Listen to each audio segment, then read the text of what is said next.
korelasi antara konfigurasi elektron dengan SPU. Nah, pada pertemuan 2 minggu sebelumnya, kamu sudah melakukan sebuah kegiatan untuk bisa menemukan apa korelasi antara konfigurasi elektron dengan SPU. Jadi, sebenarnya ketika kita sudah mengetahui konfigurasi suatu elektron, kita bisa tahu bagaimana letak unsur tersebut di dalam SPU. Letaknya maksudnya periode dan golongannya, gitu ya. Nah, dan sebaliknya, ketika kita sudah mengetahui letaknya di dalam SPU, baik periode maupun golongannya, kita bisa menentukan konfigurasi elektronnya atau bahkan nomor atomnya dan juga jumlah-jumlah partikelnya. Nah, bagaimana cara untuk kita bisa mengetahui hal-hal ini? Nah, seharusnya ketika kamu melakukan kegiatan kemarin, kamu bisa mendapatkan kesimpulan seperti ini. Begitu ya. Sebentar, saya akan geser dulu dia. Oke. Kesimpulannya seperti ini. Nah, jadi korelasi keduanya adalah untuk dapat menentukan periodenya. Nah, hal itu dapat kita tentukan dengan melihat kulit dengan energi yang paling tinggi ataupun nilai bilangan kulit dengan energi tertinggi itu berarti nilai bilangan kuantum utamanya yang terbesar, begitu ya. Jadi sekali lagi, untuk menentukan periode kita lihat N yang terbesarnya atau kulit yang memiliki energi tertinggi, begitu. Nah, kemudian untuk menentukan golongannya, nah kita harus tahu atau harus melihat dua hal ya di dalam golongan, karena kan golongan ini terdiri atas dua unsur, yaitu jenisnya atau nomornya, begitu ya nak ya. Nah, jadi kalau kita mau menentukan jenisnya, entahkah dia golongan A atau golongan B, maka kita lihat dia berakhirnya di orbital mana.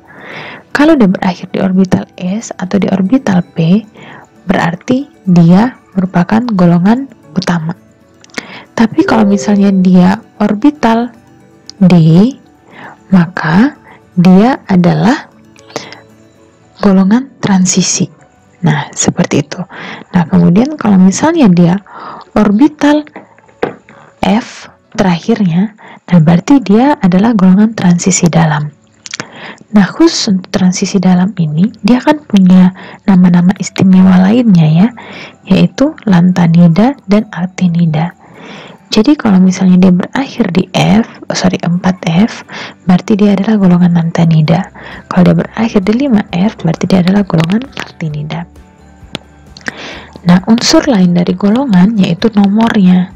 Nah, untuk bisa tahu nomor golongannya, entahkah dia 1, entahkah dia 2, ataupun dia 8, itu kita lihat dari jumlah elektron valensinya.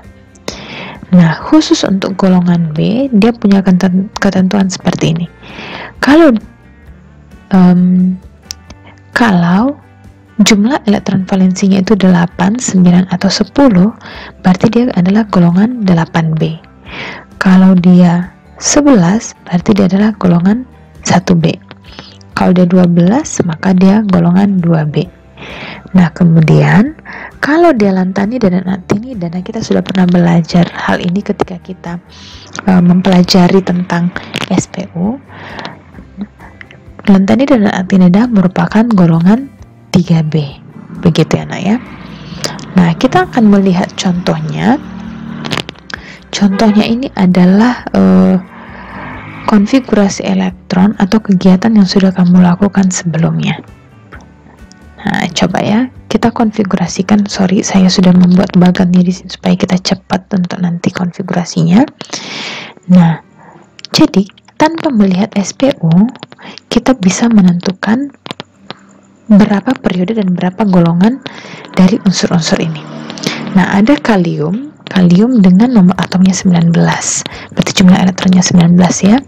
Kita konfigurasikan 1s2, 2s2, 2p6, 3s2, 3p6, dan 4s1. Nah, tadi apa katanya? Untuk menentukan periode, lihat N yang tertinggi. Nah, N yang tertinggi itu kulit yang tertinggi. Jadi kita lihat saja dari angka-angka yang besar ini.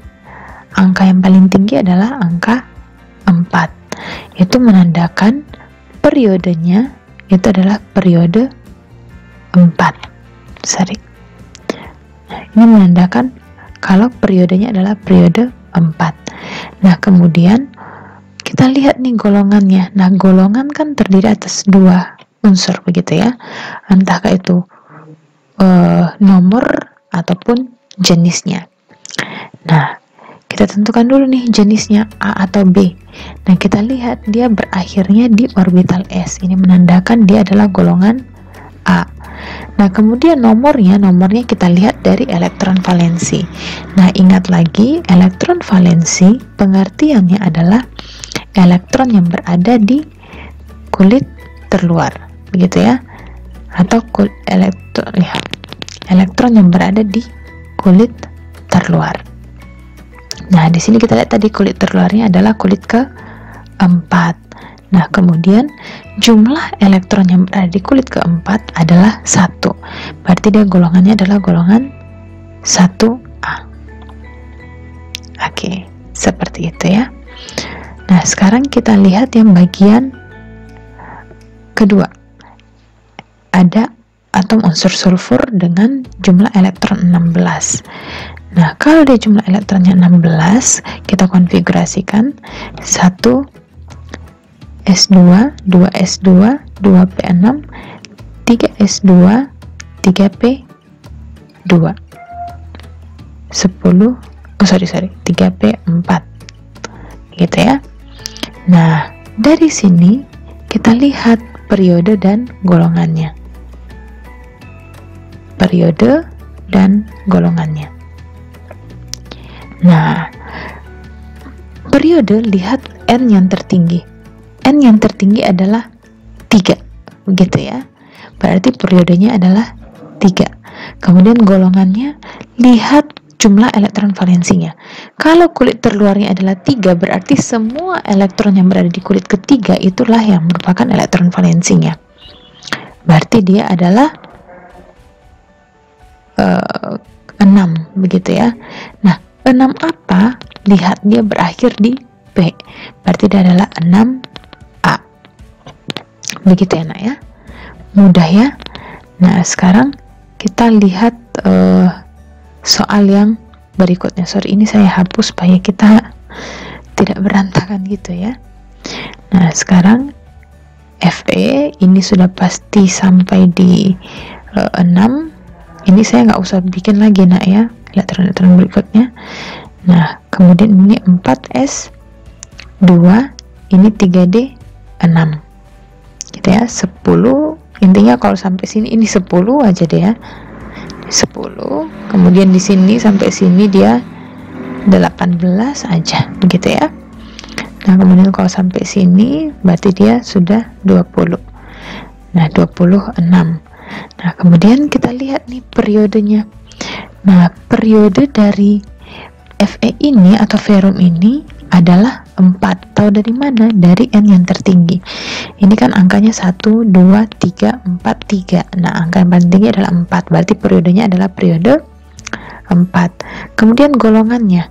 Nah, dia merupakan golongan B. Kenapa? Karena dia berakhir di D. Berarti dia adalah golongan B. Dan nomornya adalah sejumlah elektron valensinya. Nah, kita sudah belajar sebelumnya untuk menentukan jumlah elektron valensi. Kalau dia berakhir di subkulit D, berarti elektron valensinya adalah semua elektron yang berada di subkulit D yang ini plus dengan S yang terdekat, begitu ya. Nah, berarti inilah yang menjadi elektron valensinya. Jumlahnya adalah 8, berarti dia adalah 8B.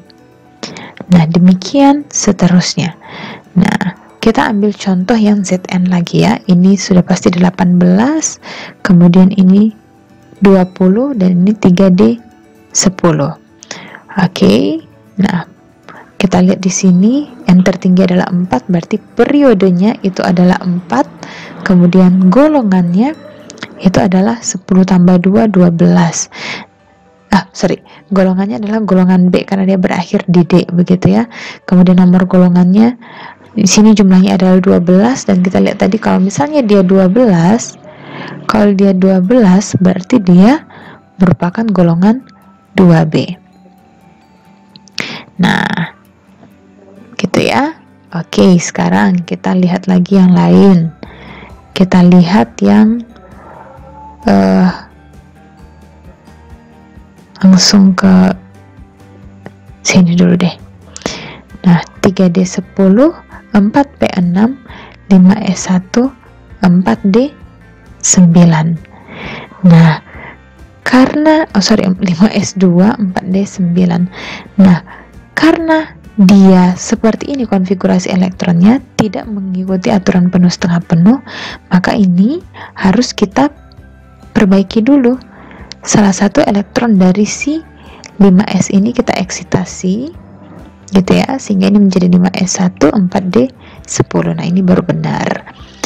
Nah, kita lihat ya, dia berakhir di kulit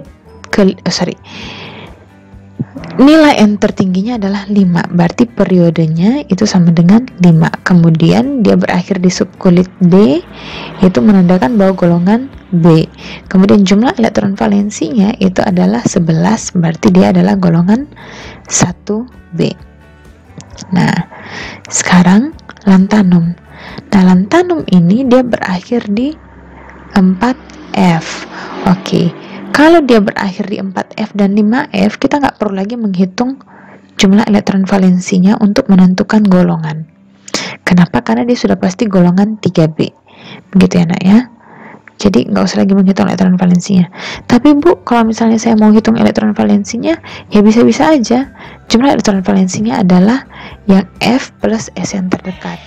Yang F plus S yang terdekat. Begitu ya, nak ya. Nah, berarti golongannya adalah golongan lantanum, dan kalau ditanya nomor golongannya berarti dia nomor golongan 3B. Sementara kalau misalnya ini berarti dia golongan, bukan lantanum, lactanida. Kemudian ini adalah actinida, begitu ya. Nomor golongannya adalah 3B. Nah, ini periode berapa? Lihat, ini angkanya 1, 2, 3, 4, 5, 6, 4 lagi. Berarti periodenya adalah periode 6. Sementara ini periodenya adalah periode 7.